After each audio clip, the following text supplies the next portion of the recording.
sur Radio J. Le vendredi, vous le savez, c'est notre rendez-vous avec le président du Consistoire central de France, Élie Corchia. Bonjour. Bonjour Ilana. Merci Élie d'être avec nous ce matin sur Radio J, surtout que vous étiez au Stade de France hier pour ce match France-Israël et vous étiez aussi cette semaine au Palais des Glaces pour la première édition du Radio J Comedy Club. Exactement, vous ne pouvez pas commencer cette chronique ce matin sans parler d'un événement joyeux qui a eu lieu quand même cette semaine avec cette soirée. Vraiment, je voulais vous féliciter, toute l'équipe, bien évidemment Marc Eisenberg, le président de cette radio qui était là et qui m'avait invité. Et effectivement, c'était une très belle soirée.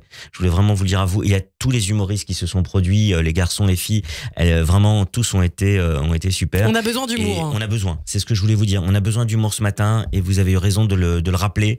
Dans cette période que nous vivons, une soirée consacrée à l'humour, et Dieu sait que le judaïsme, c'est aussi et avant tout l'humour, et notamment l'humour de soi. Donc bravo pour cette soirée très réussie, et j'espère que ça ne sera pas un one shot, qu'il y aura d'autres soirées et que le Consistoire de France sera partenaire avec vous d'autres soirées. C'est un message Radio envoyé J, Comedy Club. par Élie Corchia. Alors vous étiez effectivement donc au Stade de France hier. Bon, finalement ça s'est bien passé malgré les inquiétudes qu'on avait pu avoir. Exactement.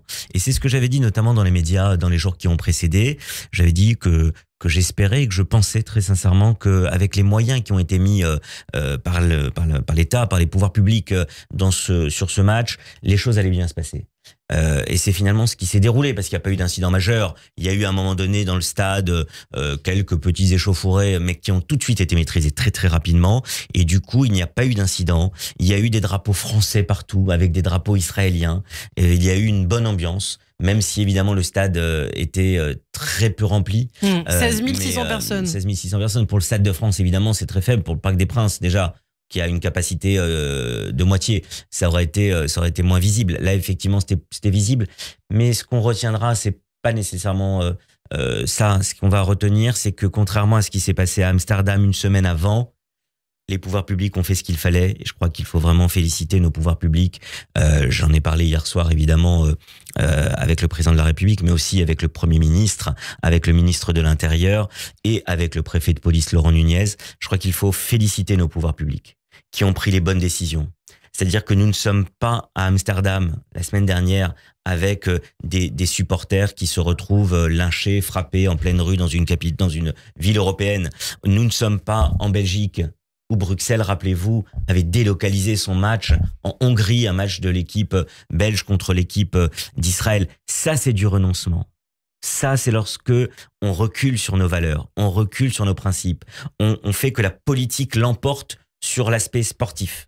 Et je crois que on peut être fier que la France ait dit non, on ne cédera pas, on ne délocalisera pas ce match, on ne le jouera pas à huis clos. Rappelez-vous, beaucoup de personnes voulaient faire pression pour que ce match se déroule à huis clos. Alors oui, il n'y avait pas beaucoup de monde dans le stade, mais nous étions dans le stade.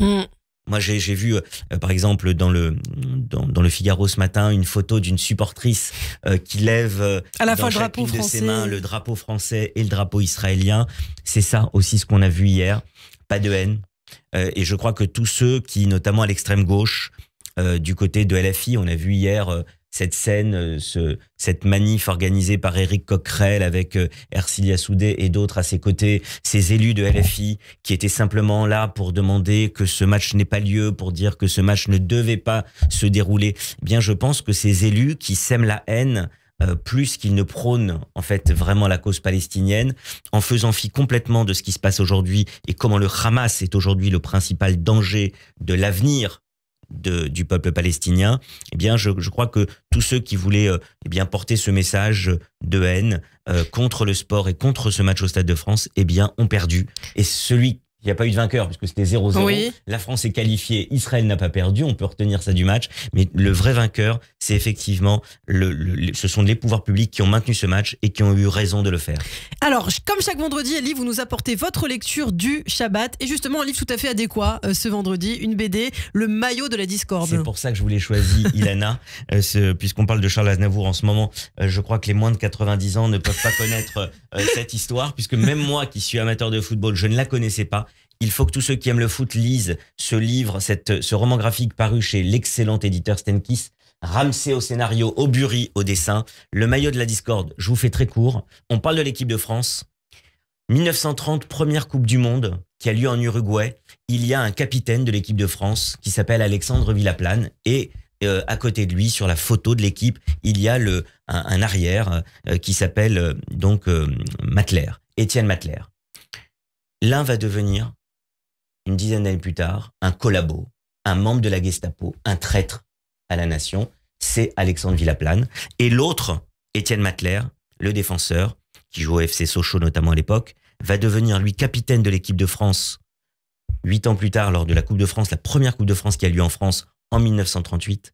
Et lui, pendant la Seconde Guerre mondiale, va devenir un héros, un résistant, un héros français, héros très discret, mais un grand héros pendant cette Seconde Guerre mondiale. Et ce roman graphique, eh bien, il raconte une histoire vraie.